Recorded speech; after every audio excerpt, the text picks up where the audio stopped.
Well, here he is. One of the people that we came today in the cemetery here in Las Vegas to pay our respects to, the great Tony Curtis.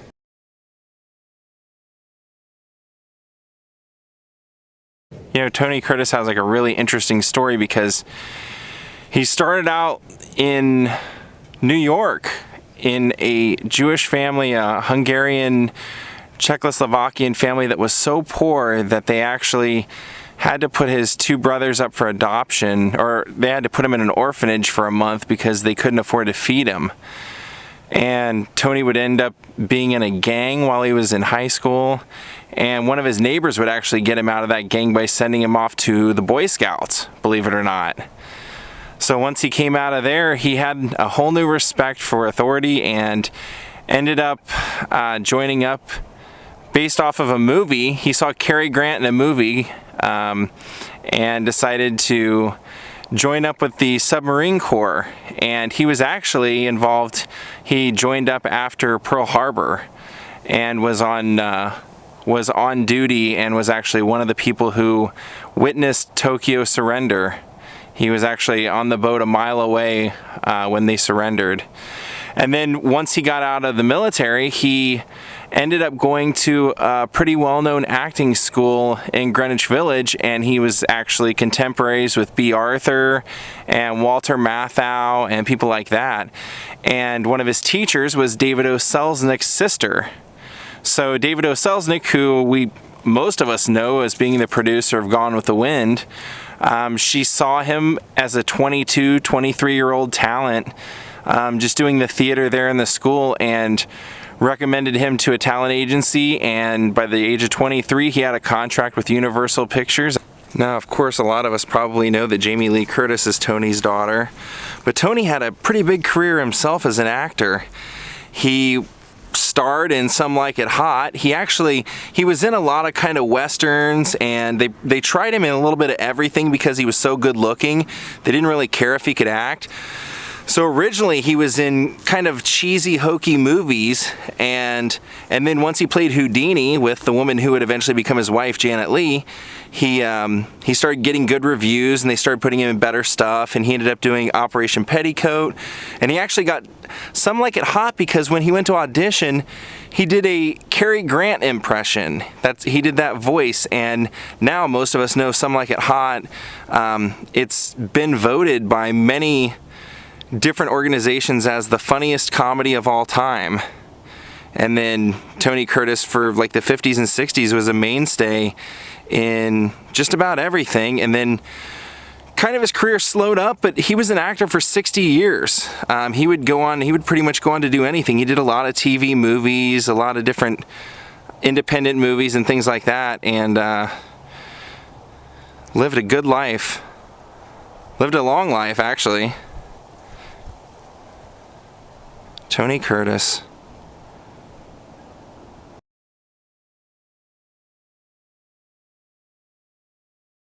Look, all these people have left golf balls and little mementos and little rocks and things. And you know what's funny is Tony Curtis is not even his name.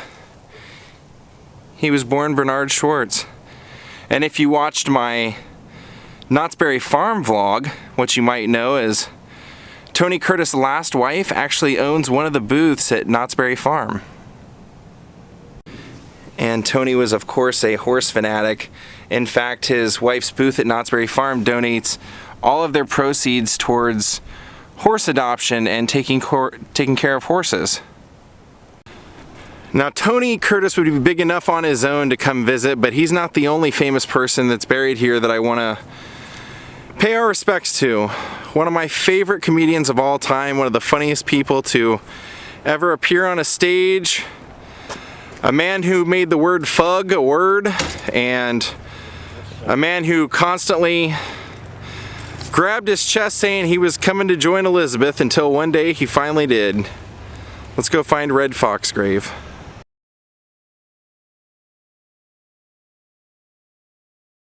Well, here he is. Sat into it all. There he is, Red Foxx. And look, they even put his production company, his signature logo on there. Oh, that was sad. God, if you didn't see my vlog and you don't know how it ended for Red, he had everything taken.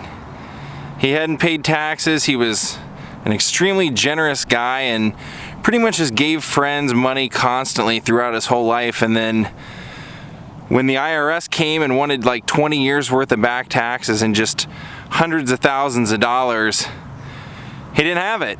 And instead of having the opportunity to borrow it from some friends like Eddie Murphy or Richard Pryor, the IRS came and seized everything. And because of that, he ended up having to take a TV show called The Royal Family. And he probably normally wouldn't have even taken it, but he needed the money, and then the producers there had no respect for him. I mean, allegedly. All the reports, even from Della Reese herself, who was a co-star on the show, said that they just mistreated Red. They didn't treat him like the talent that he was, and they used to just do everything they could to boss him around. And they finally, just one day, he was doing an interview with, I believe it was Entertainment Tonight, because they were right across from the studio that Red was filming in. They came over to do an interview, and the producer started complaining that Red wasn't on set for a rehearsal. When he came over to the rehearsal, he ended up having a heart attack, and they took him over to Hollywood Presbyterian Hospital, where he passed away. And we're actually going to go after here, we're going to go over to the house that Red Foxx lived in that they say is haunted by his ghost. And that's the house that the IRS took everything from. I wanted to come by and pay my respects, and I remember reading an article where Red said that when they came and took his house, they took his Model T, his Model A, they took all the money from his house, all of his clothes, everything. They said they even took the medical bracelet off his wrist. So I brought him a bracelet to replace that. So I'm going to give you a lion bracelet, Red.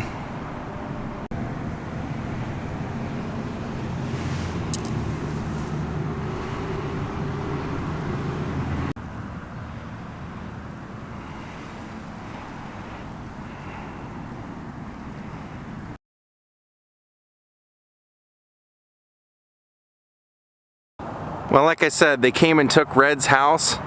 Now the house is still there. They've actually filled in the pool in the back, and I believe a business occupies it now. But the house is still there, and they've said for years. I remember, like, shortly after Red passed away, the owner who bought it right after said that when he bought it, it was filled with Red's clothes and things like that. And he said that he felt Red's presence. He would feel doors slam if he changed things in the house or whatnot. So let's go over and take a look at that.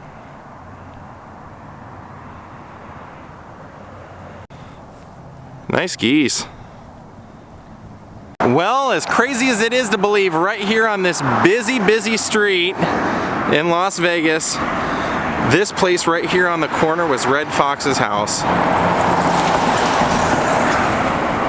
Well, it's now the Shenandoah Realty Company, and you can actually see in the very bottom, somebody has put a little Red Foxx. And this was his house. This is the house that was seized from him. The IRS came and they took everything from him. They came and took everything. It doesn't look like the place that's actually here is there's anybody here. So let's walk around. I can maybe show you where the pool and everything was. So this whole parking lot, this actually would have been all his property, and back here, this was actually this was where the pool was. It's now since been filled in and more space for parking for the facility, and that was the little pool house, obviously. And this is all that's left. So that would have been back here would have been the back porch area. And this would have been the way that Red would have came out to get into his pool every day.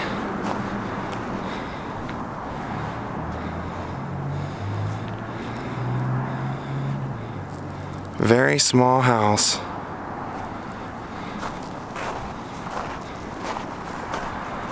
And this would have been his driveway.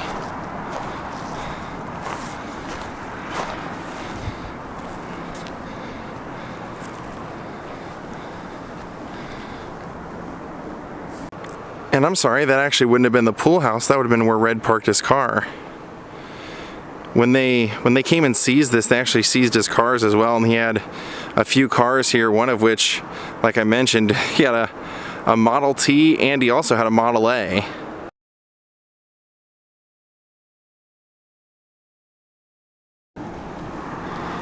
That is so sad.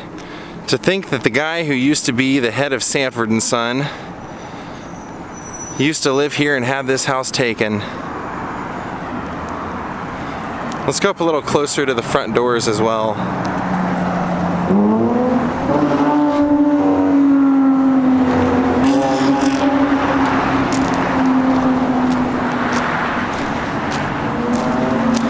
I can't tell if they're in business or not in business, or if I just caught them on a day where they're not here.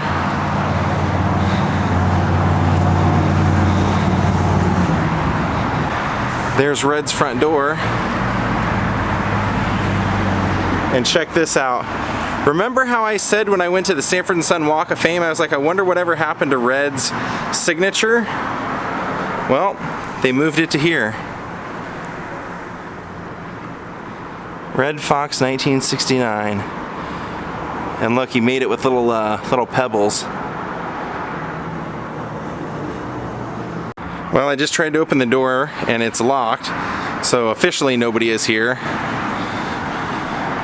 But we just had to come by and see it. I just had to. When a great man like Red Foxx lives here, I had to see it. They say that this place is haunted, supposedly. When I was a kid, they did a whole expose on it being haunted.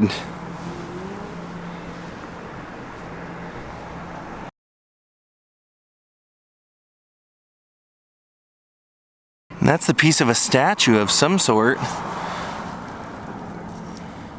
back here in the yard.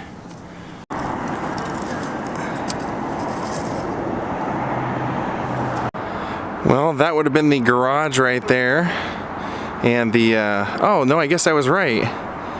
Oh, now that I'm looking at it, there's two doors, so I was right. It looks like there was a garage and part pool house in there. And this is where the pool was. If I can find any footage of him out here, I'll match it up and show you.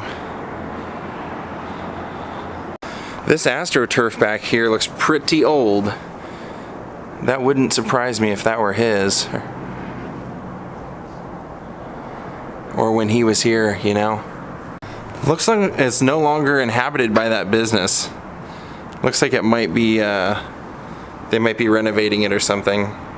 Oh, poor Red Foxx. I'm gonna go ahead and take a little stone from his house. I do love the nice touch of having the walkway all red. Well, I'm happy I got to see it. I'm happy I got to come and see it. I don't know if you're haunted or not, but Red, I hope you're resting in peace.